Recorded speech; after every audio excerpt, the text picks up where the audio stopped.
Welcome back to the Future Self podcast. Welcome to season 4, episode 13. An episode I have been so excited to record all week. And I know after tuning in, listening and watching, you guys will realize and understand why. Today's guest is an absolute fucking inspiring human. Created a great business that he operates, living out of Bali, coaching humans, changing lives, and making a big impact. So, George Armstrong, welcome. Thank you, brother. Everyone who tunes in, 10 rapid fire questions. So, let's begin with it. Number one thing you are grateful for. Healthy. Being healthy. Number 2, if you had to choose one, weights or cardio. Cardio. Number 3, one thing you are proud of. Myself. Number 4, single hardest fitness piece you've ever done. Mikos triangle. What's that? It's every minute of the minute. You got the rower, assault bike, ski erg. For 40 minutes, you pick a certain amount of calories each station, and you just repeat that cycle. For how long? 40 minutes. So it's 3 minutes on, 3 minutes on, 1 minute off. But it's just a hard piece. It's a long haul cardio. EMOMs are one of those things that they start out for the most part easy and you're relatively You can make chill. it easy. It's how hard you want to make it. Of course, and then I feel like myself, it starts to creep up, and then what started out relatively easy, by the end, you're just mind blown. Like, how am I keeping up with this right now? Especially in windless 30-degree heat. Yes, yeah. Number 5, are you proud of yourself? Yeah. Number 6, what's better for progress, more tracking or less tracking? More tracking. Number 7, who inspires you?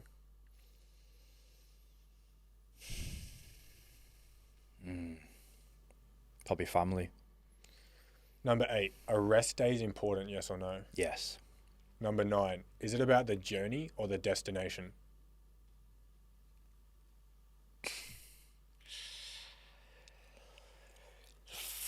It's a difficult question. I'd say both. Number 10, what's more impactful, saying affirmations in the mirror or doing the fucking work? Doing the work. Love it. I want to give the stage to you for a little bit. I just want you to take us back to where things started for you. I read a post caption. It was a transformation of you back then to you now, and the caption was broke, skinny, white boy to now. Take us back a little bit. Who are you? What's your story? Why do you do what you do? Started off probably 14, training in my garage, from a very sporty background. Lifted weights. Dad bought me my first set of dumbbells in the garage. I was a skinny kid, failed to make it as a football player. They told me I wasn't strong enough, wasn't big enough. So then I went down the gym route, got strong, got jacked, probably got too jacked, ended up getting injured, quit football, and then competed in bodybuilding. So built a physique, very solid physique at 17, and then won Mr. United Kingdom. Some decent high-level shows, then got injured again just before I competed in Mr. Worlds. Wow. And then that's when you saw me in that picture. I lost all the weight again. So I've gone from skinny, jacked, skinny, and then now jacked again. So I've experienced the full cycle of ups and downs with your physique. Was injured for like 3 or 4 years, really bad. Couldn't essentially train. Had to do a lot of deep inner work on myself. Went traveling. Went to Bali, Southeast Asia, did the full shebang for 6 months. And then essentially I said, you know what, when I come back, I'm going to go all in on this fitness, and got fully booked in person, and then went online, got fully booked again, and then we're here in such a short period. No, Yeah. as in like trying to get the story out as fast as possible to you. Of course. The experience of up and down, it's something I think is relatively universal, and we're in the coaching industry. We see it. That's a lot of the time, for me at least, is why people come to me, because they're over that yo-yo, that push and pull, that up and down. Yep. It seems for the past however long, whether it's months or years, you've been relatively consistent in your forwards moving growth. What was it for you that stopped the cycles of up and down to now just it being a relatively smooth, consistent running forwards of progress? It's just working on yourself more. I think over time you become better at, when you fall down, you get back up a lot quicker and you don't dread. You know that failure, falling over, is all part of the journey. I say, like, fail forward faster. So essentially back in the day, I'd lose sight for maybe a couple of weeks and I'd fall out of shape a little bit, or I'd start drinking, partying, and that'd take a while to get back on track. But now it doesn't really happen anymore. Why not? Just because I've built up the habits and the skills to get back on track as fast as possible, and I can deal with higher levels of pressure, essentially. You said before that you did a stint of deep inner work. It's really hard to answer that question, and I can say that from my own doing, but for someone who's starting on that journey, or they hear those words all the time but they don't understand it, like, what does the deep inner work look like? What does it entail? What choices were you choosing? It's just truth, I think. It's just being truthful, looking at yourself in the mirror and think, okay, so I'm happy with where I'm at right now. If not, what do I need to change? And then from there, start ticking the boxes. But like, the inner work is constant. It's forever. It's never going to change. It's an ongoing thing that I'm doing on a habitual basis. Of course, I'm going to go through stints where it's going to be a lot more difficult and a lot harder. Whether I'm going through something in my personal life, something dramatic happens. But it's a habit, isn't it? It's the studying, the self-reflecting, the journaling, the breath work, the meditation. It's all of that combined. I think it's a self-practice. One of the hardest things for me initially was taking ownership. No one wants to be the reason your life is shit, and it's so much easier to finger point and blame for you being where you're at and what you're experiencing. But the double-edged sword with not wanting to take ownership, I feel like you stay in a experience of life that just is not aligned to what you want it to be or what you know it could be. It's hard to take ownership initially, but then things end up being so much easier and so much better. I asked the joking question before in a light way of saying affirmations in the mirror. Like, what do you think the most impactful self-development and self-growth tools are compared to the ones that aren't? I'd say I like to study the best philosophers to ever walk the planet. That's what I do. I research who have made the biggest impact, and essentially I'll study them and I'll learn from them, the tools they used, the mindset they had. Been doing that probably since I was 17, essentially. And I go through cycles of just different types of people, and I won't have any massive restrictions on who I'm learning off. I'll just go with the flow. I'll listen to an audio book, and all of a sudden in the audio book it'll say, oh, this is a great book to read, and then I'll go off on a different path. And sometimes I'm like, oh, all right, I'm not interested in that anymore. Let's realign. What do I truly need at this moment? Usually it's leadership a lot of the time, because I'm a business owner, and it's probably the most important thing to study, I would say. Leadership, communication, sales, things like that. I'm constantly studying on a daily basis.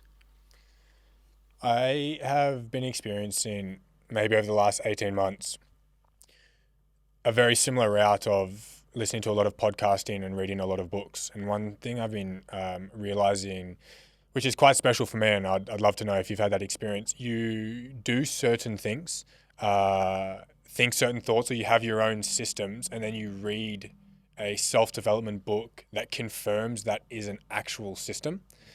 So I've had mindsets before. I quoted this in the last episode. I listened to the book Essentialism, which is just about reducing everything to what's essential, learning to say no. And these are all things I didn't know were things, but started doing them myself and started implementing them on a day-to-day basis. And then I listened to something and it's like, holy fuck, that is actually a thing, or that's been around, or it's a known, like a known practice. Do you have that? Or like when you're learning things, is it always about something new, or sometimes is it learning something you do know and just really solidifying it is a thing?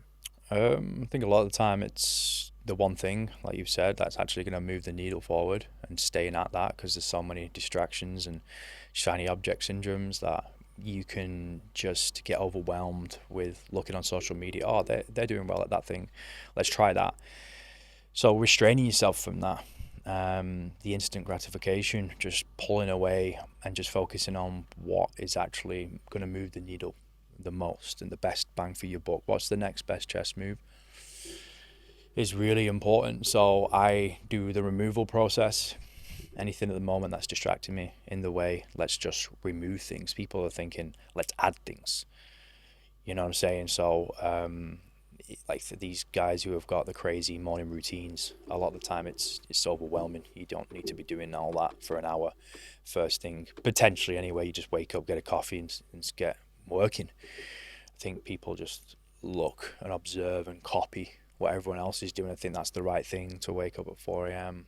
and do this biohacking routine. But unless you're at that stage and you can do that and that actually helps you flourish, then I would just stick to the basics and just grind and work hard. That's what essentialism is. So what you just expressed, the idea of subtracting, not adding. You mentioned before shiny object syndrome, same thing as the woman in the red dress. How do you go from being someone that's always distracted? Because I would love to know it, but my background, growing up with mum and then a stepdad, and then got into partying and along those lines, being distracted. I was always copying individuals. I never had my own style. Even in small things such as clothing and music, I was always trying to source it from other people. And it was so tiring and so draining. I wanted to like You've been a sheep. Yeah, that's a great way to put it. I wanted to wear what they were wearing and listen to what they were listening and do what they were doing.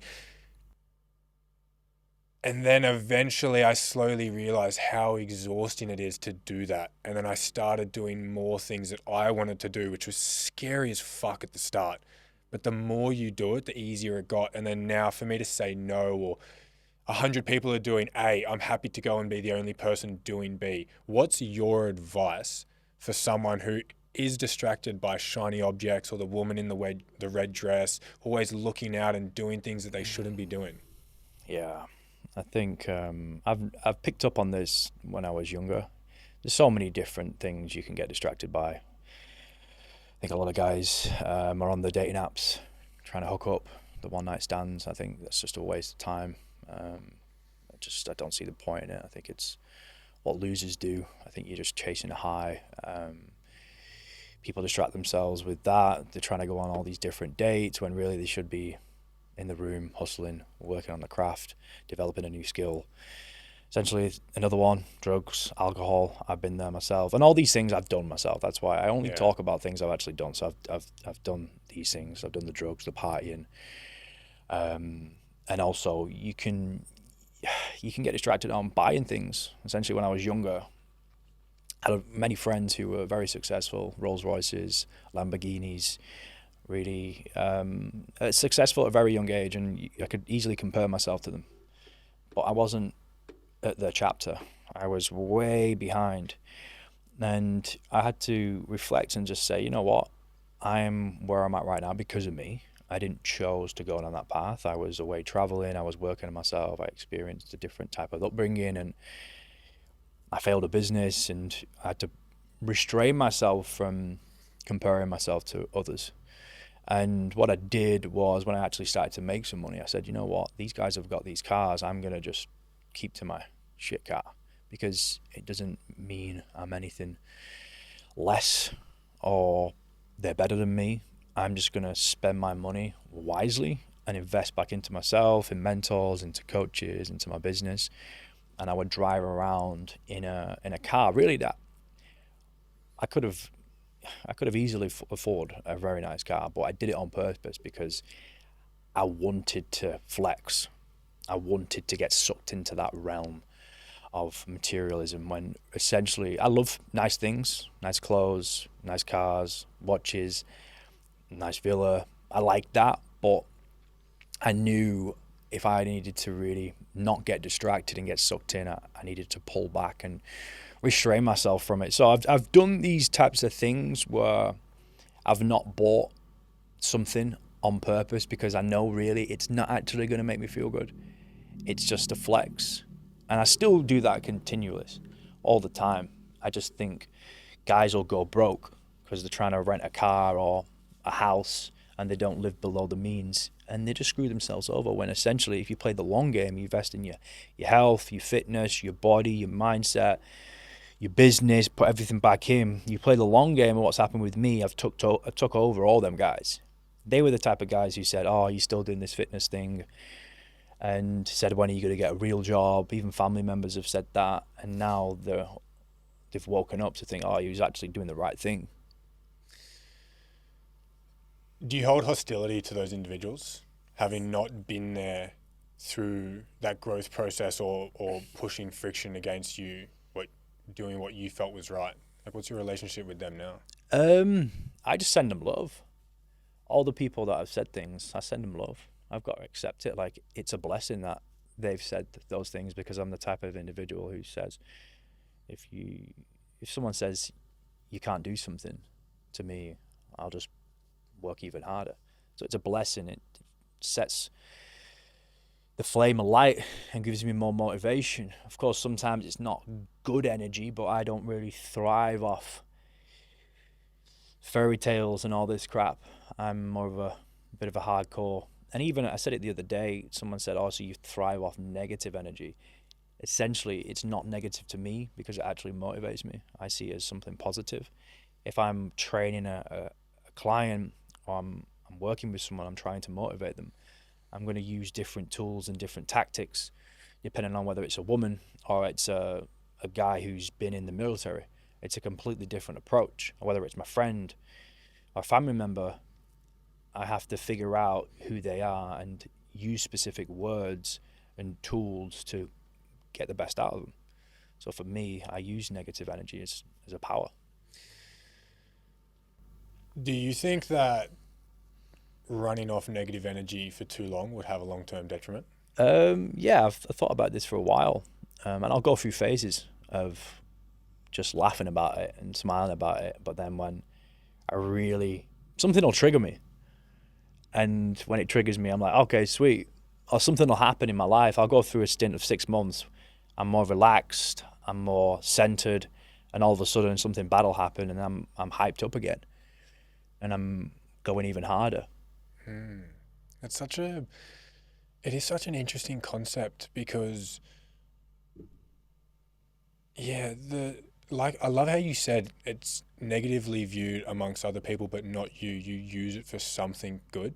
And like off camera, what we were talking about before this episode started, I felt like that black sheep amongst where I was, because of the negativity pushed against doing things differently. But it's always come from a good place inside of knowing this is the right thing to do, or worst case, if it doesn't end up working out the way I want it to, at least I know I did the right things of following what I wanted, what felt aligned to me, what felt right for me to be doing. It seems like you have a high regard of high self-respect and you really back yourself. What have been the monumental moments of really solidifying on trust in yourself, if you can recall on them? I think it was hard for a while to trust myself. I wasn't in control. I was still very successful financially. I could travel the world, buy nice things, looked after my family, paid for their rent, things like that. But because I wasn't mentally right, because of what I was going through in my personal life, I wasn't in control. I was a bit of a danger hazard, essentially. I didn't see at one point any future for me as a person, which is quite dark. It's quite weird. So I'm going off topic here a little bit. I think because I've been at the bottom of the pit and I've surrendered, and I said to myself, all right, like, you can't go any lower. Even though I had visual success in society, if your personal life and you're not coping well, it can get to the point where you are suicidal. If you've lost people around you, you think that's it, enough's enough. And I think I got to that point where I don't think I could go any lower. So I don't really judge people for things they do anymore, because I've been at that low. For me, like, I'm just, I surrendered, and then I feel like my ego in a specific way has been beaten up and killed so many times. I have a different type of outlook on life, I would say, than quite a lot of people. Maybe a confronting question to be asked, but it's something anyone who goes through big struggle or really get to the lowest of lows, I always get curious about, why not give up? Like, why not, when you're in that position, go, fuck this, I can't see the light at the end of the tunnel, like, that's it. What allowed you to? Well, I kind of did give up. I think that was it. I think I did give up, but I felt like I got a second chance. And I've got the scars today from what I did to myself. The abuse I did. I'm still living with the scars now, health-wise. So I feel like I got a second chance, because I think I pushed myself that far. I knew if I did this specific act, there was gonna be potentially no return, but I'm still here. So I feel it was meant to be. And I had a conversation with one of my younger brother's therapists after he died, and this is another thing that woke me up.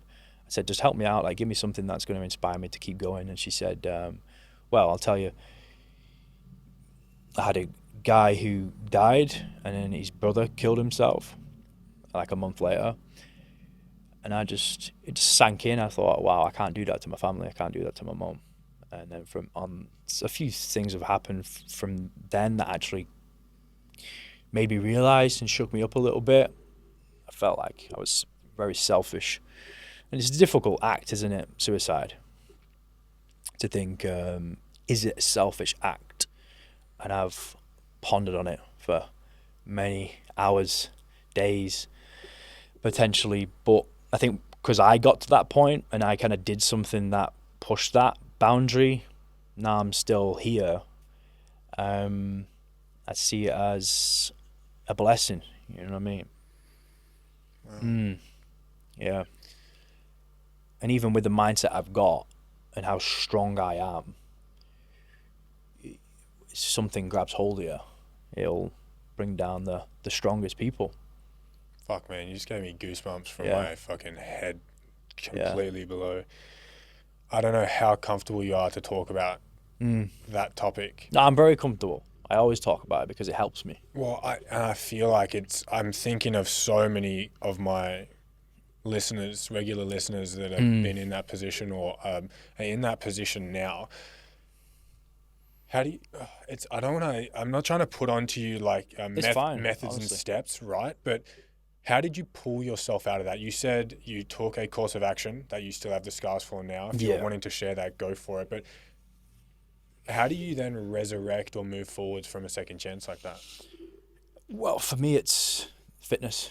Fitness is the key. It's the gateway drug to success, like the habits, the rituals, the disciplines, training in the gym. That's why I train so hard, because I've got those scars. I've still got those demons over me, that I need the breath work, I need the ice baths, I need the sauna, I need the healthy nutrition, I need the positive environment. Like, being out in the open for me is essential. Your environment's very, very key for your mental health. And I learned from what he went through, and all the, I put a post up yesterday, I put into ChatGPT, if you were the devil, how would you stop me from being successful? Yeah. And the things that were on there, I could relate with my little brother. For the times when he was down and in the dumps and at his lowest, he wasn't in the gym, he wasn't eating right, he was eating shitload of sugar, he was always in dark rooms, the blinds were closed. And it's because I've been through it. I know how to get yourself out of that. if you've been through something, you're the best person to help someone else who's going through that as well. And that's what we do with coaching, isn't it? So essentially, I have to eat well, I have to wake up early, do the ice baths, do the sauna, do the breath work, stay in tip-top shape, because that allows me to stay centered and aligned. And if I don't, if I'm stressed out and if I have this overwhelm and I don't do the breath work and I don't hit the gym, it's a slippery slope. Back in the day, I would let things slide, and I would somewhat feel like I didn't deserve to feel happy. You know what I mean?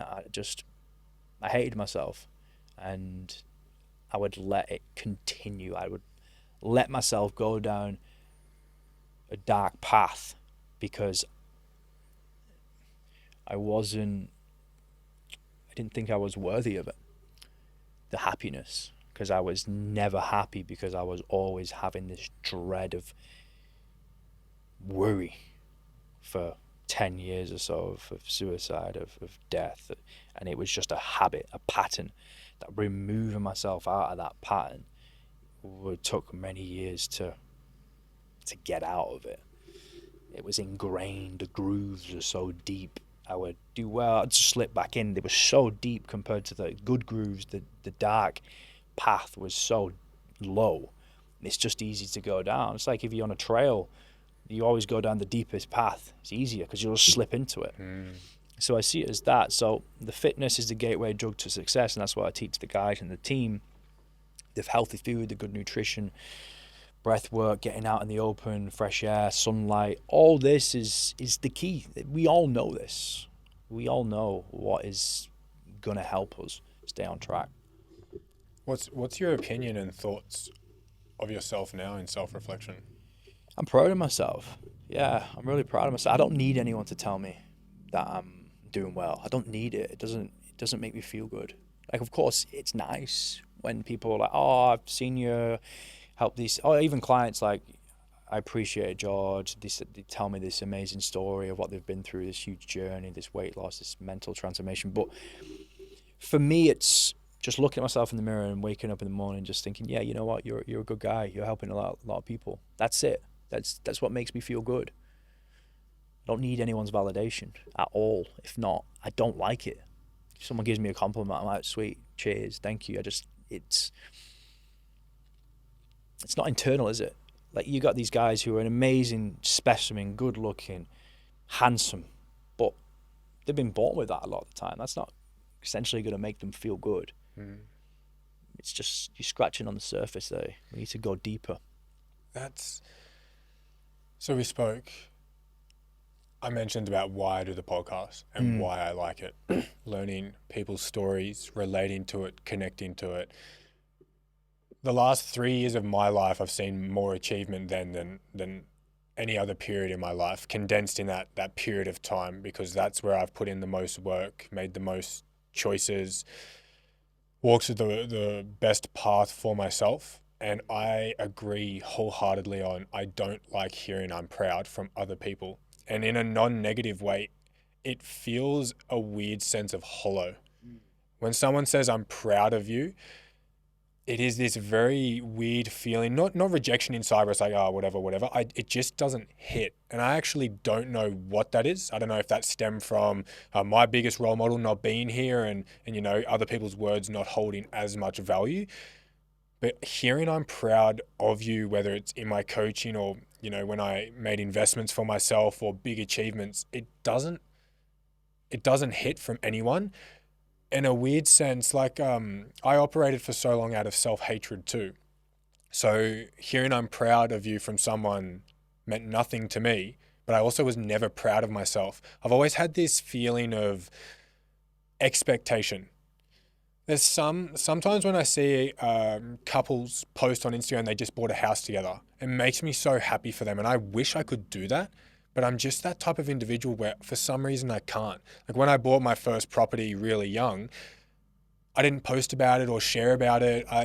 Not because it's fake. You don't need it. Yeah, it was a weird thing. Bullshit. Though. Yeah, it just felt expected Buy my dream car because that was a massive goal. It was just like, yeah, that's what I was supposed to do. Buy my house, yeah, that's what I was supposed to do. And it's a very double-edged sword because that level of relentlessness has allowed for so much success for me. But at times, that's why I asked that question: is it the journey or the destination? I've learned so much more to enjoy the journey because I never necessarily feel proud of the destination. I never feel proud of getting somewhere. That feeling of proud is a weird thing. I never really feel it, but I feel such an enriched enjoyment of the journey. So I enjoyed so much working 90 hours a week to be able to land that investment. I didn't feel proud when I was there. It's like a different feeling. If people have this mindset of just enjoying the journey, they're never going to even get there. Like, you have to get to there. You need to get to there. Of course, like, aim sky high to the stars. But imagine if you grinded and you didn't buy your house or you didn't buy the dream car. What's the point? I agree. So I get it. That's why it's a difficult answer. I'm like both at the same time. I love the journey because in the process of the journey, who you become and what the skills you learn, great. But I think it's like when you say to a kid, oh yeah, you've done really well, you've come fourth, you're still a champion. It's like, no, you're not, you lost. So I feel it's a difficult answer. You could go a lot deeper with that. I just think sometimes I've got to be careful when I do say to people, it's like, all right, if I get a client and he comes on board and he needs to lose 40 kilos, and I'm like, just don't worry, bro, it's not about getting there, it's just about the journey, and never gets there. And he's just constantly gaining weight, losing weight, gaining weight, losing weight. No, that for me is a fail, because he needs. It's a difficult. And I love this style of conversation. Yeah. Because perspectives are always going to be different. And the mindset I was expressing before, I'm not saying to my audience and to you that's the right way. No, of course. It's an expression of it's actually sucked. Yeah. To some degree, to work so hard and never feel proud of where you get to, and it's always the next thing. It's not an enjoyable aspect. But the way I view that question is, if you over enjoy the destination, you get to it and it's like, well, then what? Because I used to call myself the results-based coach. I felt like getting someone 10 kilos in 4 weeks, posting about it, fuck yeah, this is great. 20 kilos in, 12 weeks, they've done good. And then 9 times out of 10, this is when I was young. I was been coaching since I was 16. So this is maybe the 16 to 18 period. 6 months later, that individual I worked with was back where they started. And it was that I was fixated on the destination, get them to this point. It is very important to celebrate achievements. And it's something I wish I could do. So if you can celebrate it, always celebrate where you get to.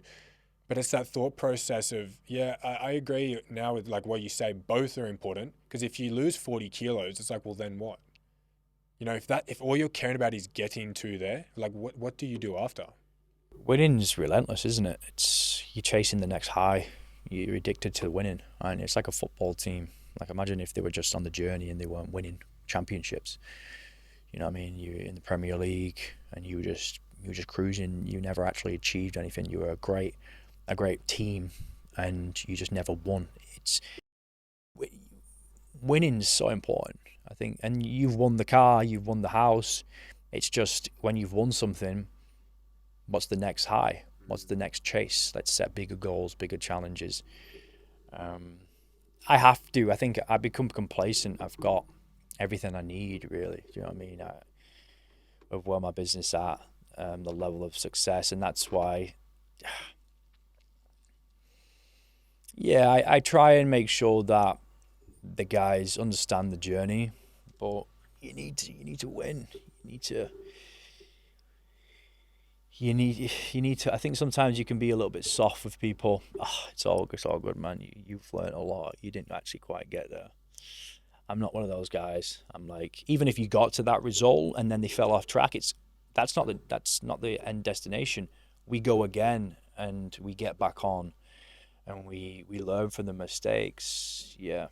I love so much that you said that. It's one of the most intricate skills of a really good coach. I've noticed before when I've been too relentless on someone, they drop off. The person B drops off. The person A thrives and they kill it and they 100% make magic from that mindset. But not everyone's like that. And I feel like when I've been too hard on individuals, they then fall off and I can't do it. I've also then done the opposite where I've been too soft, too lenient, let people get away with too many things. That's then had aspects where they then talk to me, view me, and treat me differently. Even as their coach, when you let individuals get away with things, coming from a good place, but if you do it too much, things then really start to alter. And I've noticed in the last 2 years, anyone I've worked with that hasn't ended up being long-term successful is a fault of me being too lenient. And it's a really fine line between, personally for me, knowing when to go really solid on someone and when not to, because a coach isn't supposed to be a friend. You're a coach. You're supposed to call someone out. There's going to be awkward conversations, uncomfortable conversations. I had a conversation with a client maybe 3 months ago who was expressing that I didn't understand because he had a family and kids and was working, had a really busy day. I was still working maybe 4 hours more than that individual, so I did understand in a different light. And I had this in-person phone call, Skype, like a FaceTime call, where I just called him out on everything. I was super stern, super solid, but very respectful and coming from an educating, inciting place. And it was one of the best things I ever did for him because the respect level for himself and for me as his coach stepped up. He stopped making excuses, good things and bad things he was doing. He was owning and sharing, and yeah, it's a very fine line. I have almost a change of topic, and I really want to pick your brain on this. It's a 3-phase question. For a beginner, what are the most important basics to start? For a beginner in what, the fitness journey? Yeah, someone wanting to start their journey, they maybe haven't entered a gym, or they don't know anything about food, or they just don't know anything about self-respect. Complete beginner. Wow. Okay. It's going to take a lot longer than they think. If they do fall over, make a mistake, that's all part of the process. Just keep going and get back on track.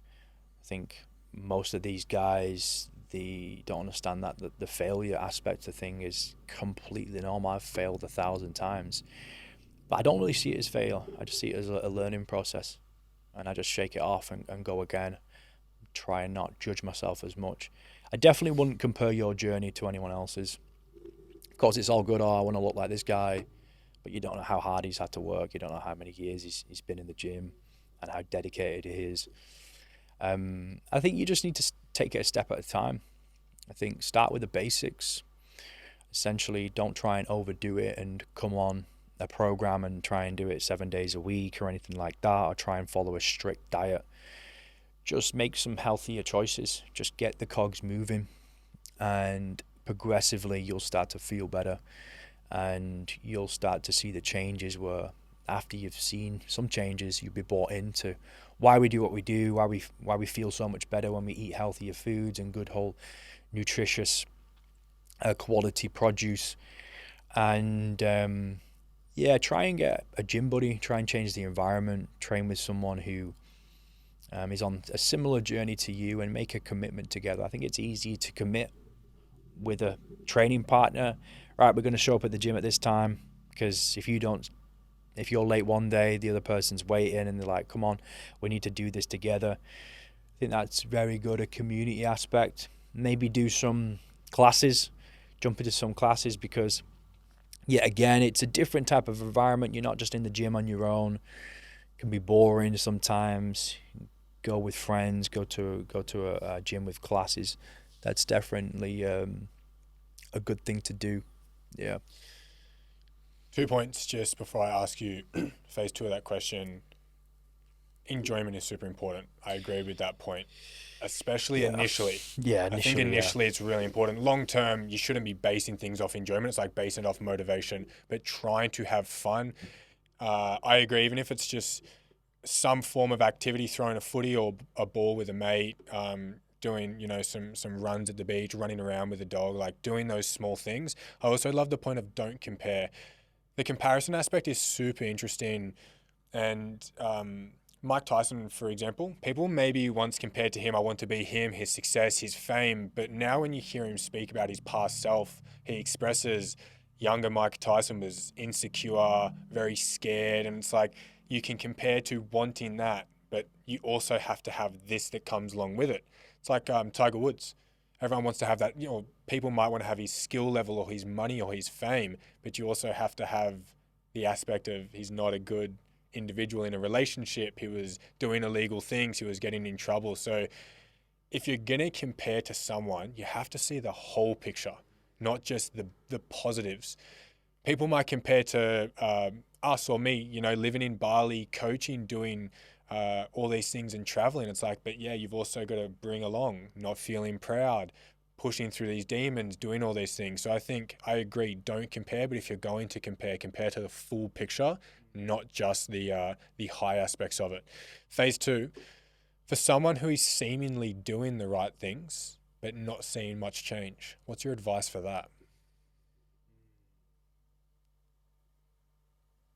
Seemingly in maybe quotations. Yeah, it's what degree, isn't it? If they seem to be doing the right things, but they're not getting the results, they need to ask for help, I would suggest. Because you need to see progress. You need to see growth. If you don't see growth, you feel like you're going backwards. So if you're not seeing the growth in some ways, ask for help. Reach out to someone. You need to change things up because the motivation will only last for so long. And don't think they're at that point where they're resourceful enough, they're disciplined enough, they've got that mindset of we just keep going.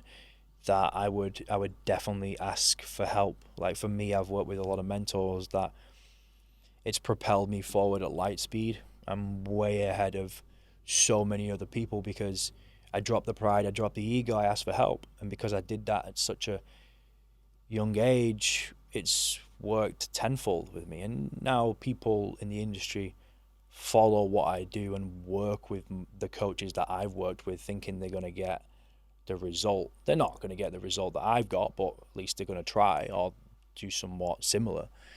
I'm not trying to, I'm saying that because it's very hard to do what I've achieved. Do you know what I mean? But people can still admire to go down that path.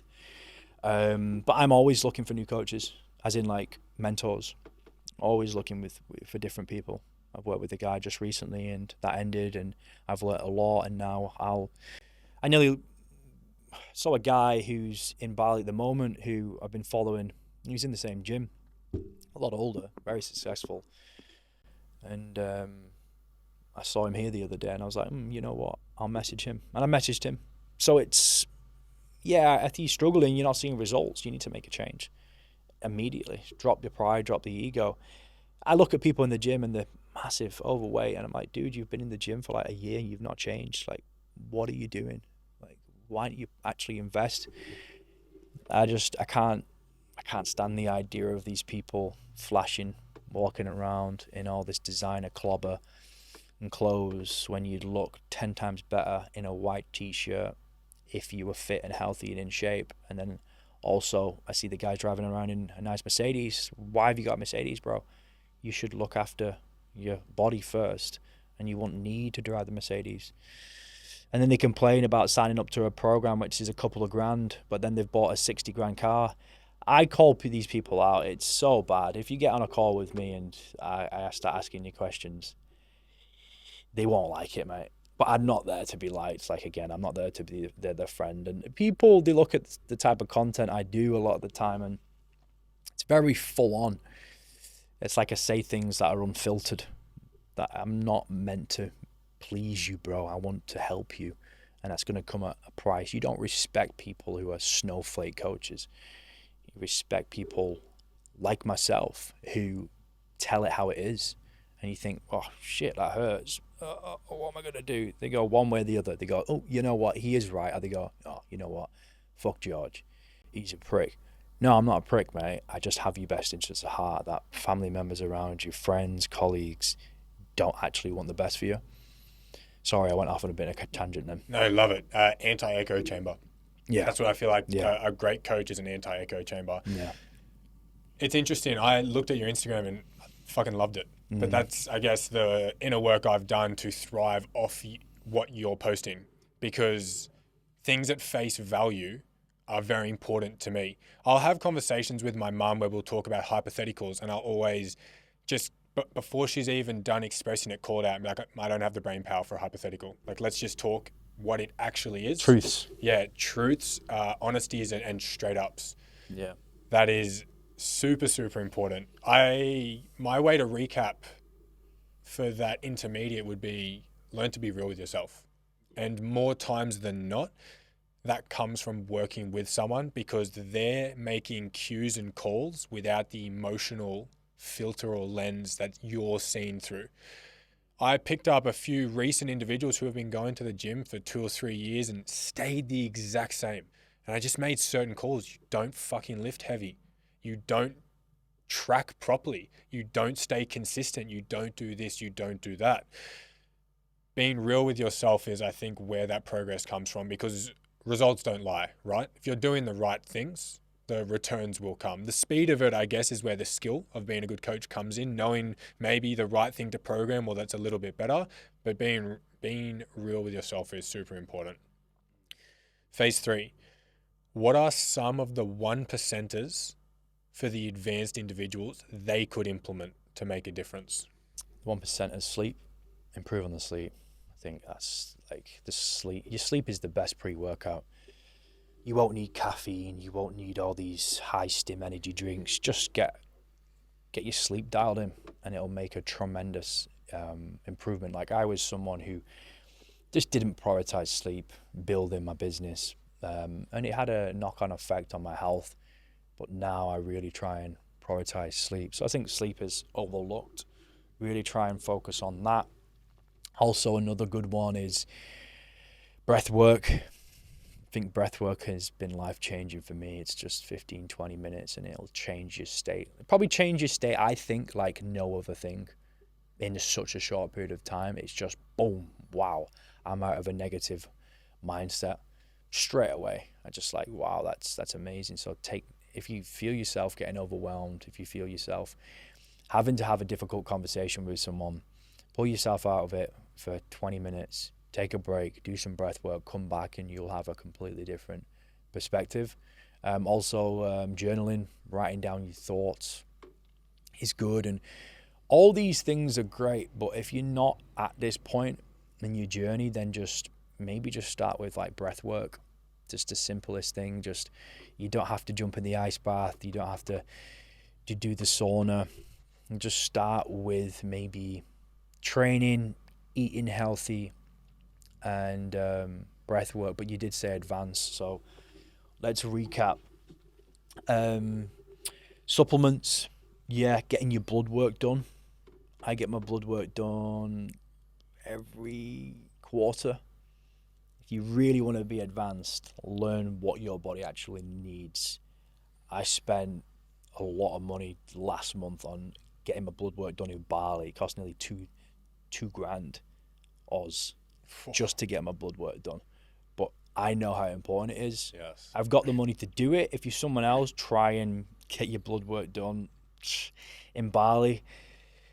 Very difficult to the extent of the full spectrum of blood work. You could get your blood work done, but you're not going to go as deep. For someone else, just get your blood work and spend maybe a couple of $100 on that, which is fine to start with. But if you want to do a deep dive, you want to get your blood work done ASAP. If you're a successful person and you're not got your blood work done, I think you're missing out on a massive opportunity to understand what's going wrong. I had my blood work done, and I'm having a conversation with some really high level individual off YouTube, and I've paid him 1,800 USD for a 40-minute conversation. And people might think, wow, this guy's crazy. But these are I'm at that point now where I will invest, because it is an investment. I will speak to the best people in the world because I can.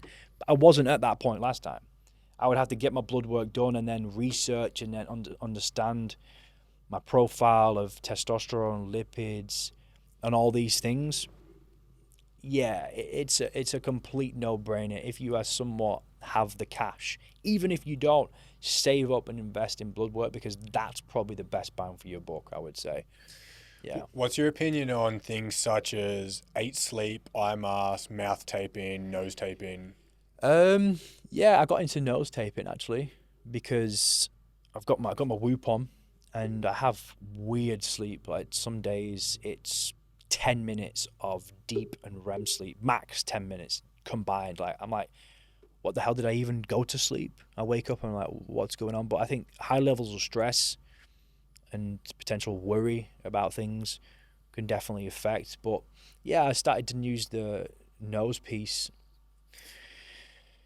It's definitely helping me breathe a lot better. That now I've questioned. I seem like I've got a blocked nose all the time. Like my sinuses are blocked. Like I'm not fully inhaling how I thought I should be or think I should be. So now I'm gonna get some tests to do with my sinuses, which is very important. And it's just having that and bringing that awareness to you around things like sleep, breathing, breath work. Are you breathing through your nose or are you breathing through your diaphragm here? That when you start to do a little bit deep dive, of course, the individuals at the start are not going to be Of course. like this. But when you're advanced, all these little things do add up, but at the same time, don't stress yourself out, because I nearly ended up taking this off because it was annoying me that much that my girlfriend would wear it. She'd wear it for a week. Her sleep score was 5 times better than mine, and I was doing the exact same things. And I was just like, all right, this is actually annoying. Like I'm going to bed early. I'm not eating. I'm trying to come off my phone. I get why sometimes you can overkill on the biohacking. Just stop. Like I hate these people on social media just trying to tell beginners to go and biohack and get the red light therapy and do all this. I'm like, chill, bro. Like they don't need to do that. They need to get fit and healthy first. Like clean up the diet, lose 20 kilos. They'll get the best bang for the buck on return and the investment just doing the basics. Stop trying to get them in the sauna and the ice bath.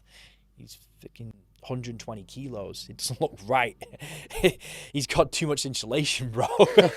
Yeah, You know what I'm saying? Yeah. It doesn't work for him, bro. Yeah, He true. can stay for 20 minutes. I think not taking what everyone says at face value is really important, and going through your life with a level of self-curiosity. For so long, I used to work a routine that was start work at 4:30 a.m., finish at 6 p.m., in bed at 7. So I would eat a massive meal within half an hour of going to sleep. That used to work for me back then. I'd be out, sleep amazingly. I tried to run the same system of eating right before I went to bed here in Bali, and I wouldn't sleep. I didn't really look online and follow someone's protocols or what they said for the exact thing they said. I did a little bit of research and a little bit of looking around, and I now eat dinner at maybe 4 p.m. And then I don't eat till the next day at 10. And I'm not claiming fasting or anything like that, but my own curiosity to just try something different and not do the same thing and expect a different fucking outcome was super important. Food was massive for sleep. I agree with the point on sinuses. I don't know if it's a Bali thing, but like my nose is always blocked. I feel like the first 2 or 3 months when I come back to Bali, I have this base level of just mucus where it's like mucus, borderline like sickness. I'm not actually sick, but I'm not operating the way I could. I did a little thing that I didn't steal, but it's called a misogi. So it's one hard thing per year that sets the tone for the year. That for me was a half marathon like 4 days ago. So I ran that at 4 a.m. with a big group of boys. That half marathon was so much harder purely being here than the first one. So obviously I pushed a bit harder. I've only done 2. Pushed a bit harder than the first one, beat the time. But that mucus and that heat and that level of breathing was massively impactful on the end result. I have this great thing here, and I want your opinion on it. You can have 1,000 problems in life until you have a health problem. Then and only then will you have one problem. Yeah, I think about this a lot. I mention it quite a lot in my my marketing, because majority of my clients are American. 70% are all American, and they're excessively overweight, and they have to pay for healthcare. We don't have to in the UK. So people will easily sign up from America just because they know it's very important. Otherwise, they're going to have to fork out X amount of money, and most of them won't even be able to pay for it if they don't look after themselves. So I think personal trainers are the first protocol, I would say, to look after your health. Like, it's essential, isn't it, mate? It's so important to just look after your health. And even for me, like, I'm still not where I should be. I've got some areas with my kidneys and liver have been down, and the blood work came back and it said I've got the kidney function of someone who is pretty much an alcoholic. And I was like, what? I just started laughing. I was like, wow, that's crazy. Like, is this right? What's going on? If I didn't do the blood work, I wouldn't know about that. Wow. You know what I'm saying? I was shocked. I was like, I don't even drink anymore. Like, what is actually going on here? I started like laughing because it was a shock that I'm doing all these things to improve on my health, but then I've got these markers that I imagine other people, imagine what their blood work would be. It would be dreadful, wouldn't it? And growing up, my family have been through a lot of health scares. My mum was ill a few times with cancer. She had a hemorrhage. Other family members just very unhealthy. I've not really got a big family because most of them have died. So that for me has always been an overwhelming feeling that I've got to look after myself. I've got to look after my health. I think people will only really make a change when something bad happens a lot of the time before it's too late. And I get it. I get it. I get it. I hate that though. Yeah, I get it. I get why they do it. They're just not bothered, are they? They think it won't happen to. It won't happen to them. But it's like, I remember I didn't bang myself or hurt myself for a long time, and then I fell over and I like smashed my shin, and I was like, wow, that's painful. I felt pain, and because I didn't feel pain for so long, I don't know, I feel like sometimes you just have this sense of just being this energy, this spirit. But in reality, when we feel this pain, we've like been woken up to we are, we're not immortal. We're human. And we're going to die at some point. I don't know what it was, but I think people need to understand. Yeah, I don't know why I'm going off on that one. It was like a bit of a realization at some point. I think people just go through life and nothing's really bad happened to them, that they might be really overweight or unhealthy until boom, they get an illness or they have an accident. They're not awoken up to this, just sleep, essentially. The concept of avoiding pain, putting you in a long-term painful outcome is super interesting to me. People overweight are avoiding pain, and whether that pain is eating clean, exercising, taking risk, pushing their threshold, the long-term outcome of that is a situation of pain. It's like avoiding the hard. You can avoid the hard now and it's going to be really fucking hard later. You can do the hard now and it ends up being easier later. Yeah. That concept that you expressed, it's a weird thing to say, and I almost don't want to for some feeling of like liability, but taking risk I think is super important. Not putting yourself in harm's way, but there's so much power and benefit that comes from those risky situations or those kind of moments that aren't necessarily safe. Now, I'm not saying doing crazy shit, but running a half marathon that's so hard where you could risk, hurting your joints or really battering your mind. That is so important. Yeah, I love that aspect of you saying that you felt pain and really, really felt it. And I agree with that idea. People float flamboyantly through life in an unconscious state, slowly putting on weight, eating shit food, vaping, drinking, but nothing's really bad at that time. But the outcome of avoiding those pains, the hard at that moment, it's a really potentially detrimental outcome. I have this burning desire inside when I see people doing things that you just know are not fucking good for them. One of my biggest things I dislike is vaping, purely because nothing good comes from it. Drinking, there's a bit of socializing. Maybe you're not as uptight. You're a little bit, more comfortable in a setting. It might taste nice. I don't like alcohol, but it's so different to something like vaping. Like, I feel pity for people that I see carrying around that battery pack because of the dependency they feel for it, and there's no positive that comes from it. Like, you're ingesting something that is 100% doing damage. Well, it's similar to alcohol, though, in a way. I'm a massive anti-alcohol advocate. Yeah, it's something I've always pushed. It's what degree. I think it's not the end of the world, is it? If you have a few beers at the beach and you enjoy that setting, it's not good for your body, but it's maybe good for your mind and spirit. You know what I mean? So there's a different, I always say, teach this to my clients, it's not always what you do, but why you do it. That's one of the biggest teachings I do, coming from a place of self-respect. Drinking alcohol might seem, in a quotation sense, disrespectful to your body and to yourself, but it's why you do it, I think personally, that dictates if it's a good or bad thing to do. Yeah. YOLO, isn't it? Like, you're here once, like, stop being too hard on yourself. It's only a beer.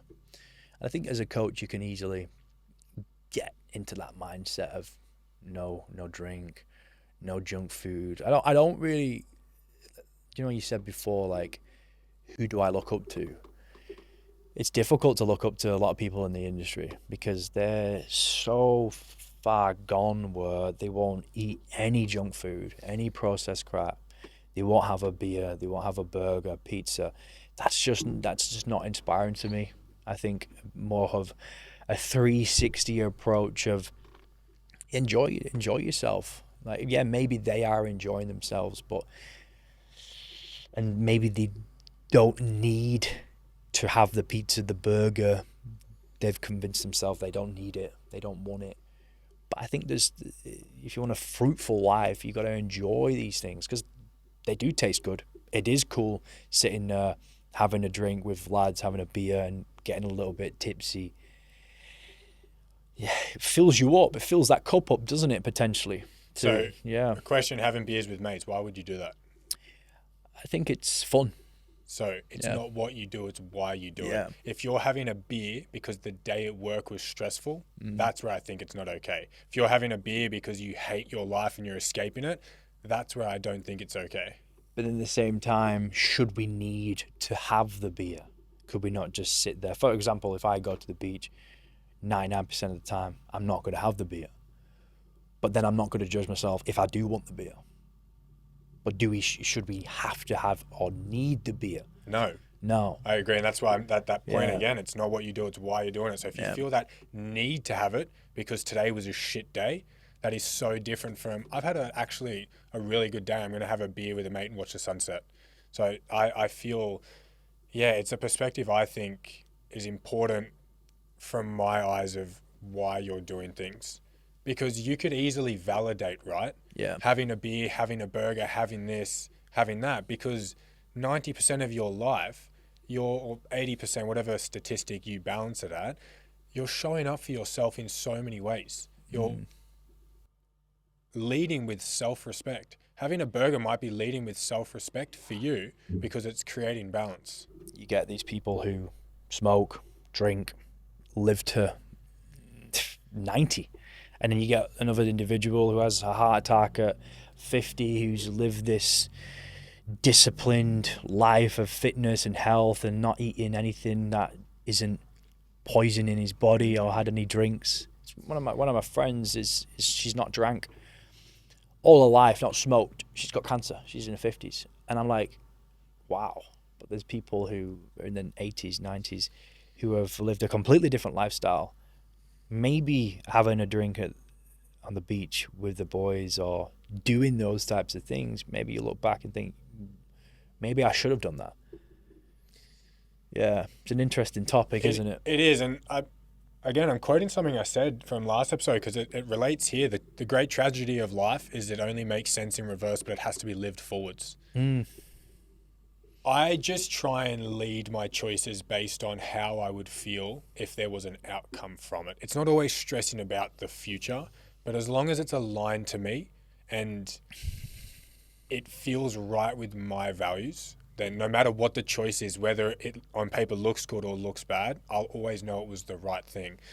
But it is a topic that there's always going to be for and against, right? Because how would you feel then if, you were 60 and your liver failed because of the weekend occasional beers you were drinking? Like, how would that feel? Yeah, I'll tell you a story right now for the listeners. So when my brother died, I went through this like time lapse of, you know what, I'm gonna be just the most, just not even, it's not low level. I'm gonna do things that I will never ever do in my life now, and I'm gonna do it. I'm gonna think, you know what, I'm in Ibiza. I was living in Ibiza. He died. I had 2 weeks off. I abused my body for a week, okay? I was still working, and I would wake up, and I'm happy to say this because I want to give people a perspective that I'm where I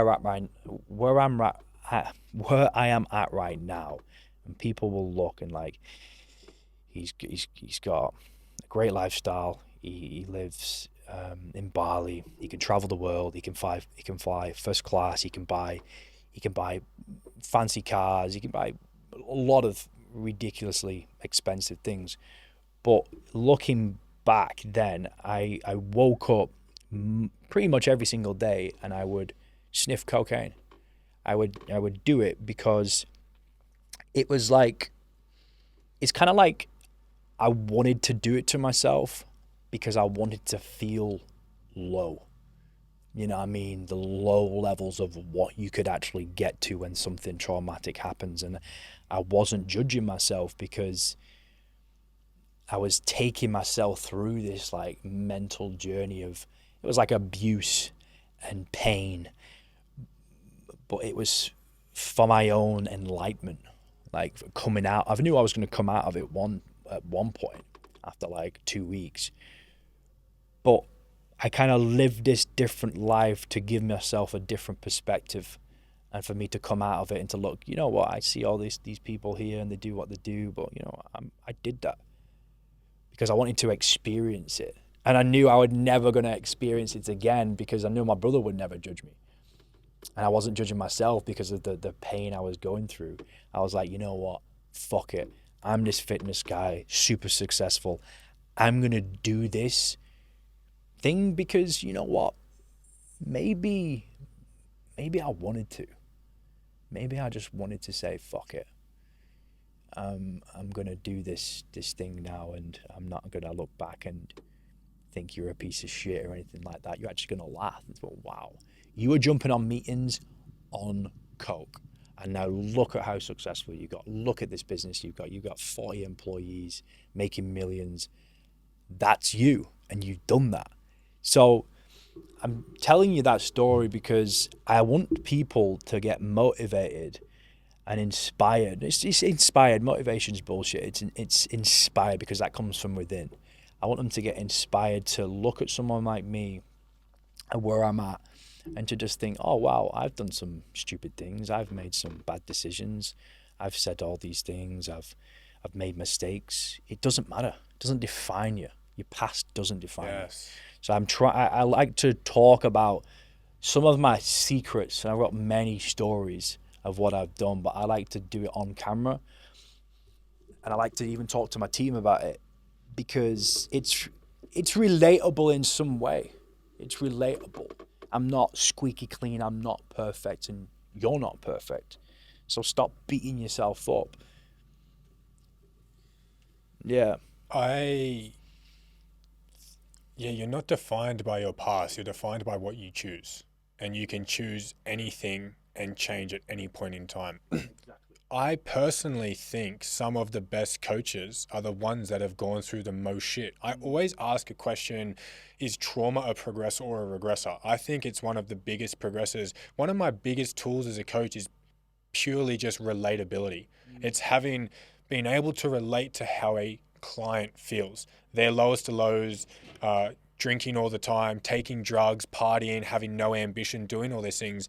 I adore you sharing that vulnerability of what you just did, because that's what makes you a good coach. The ability to connect and relate.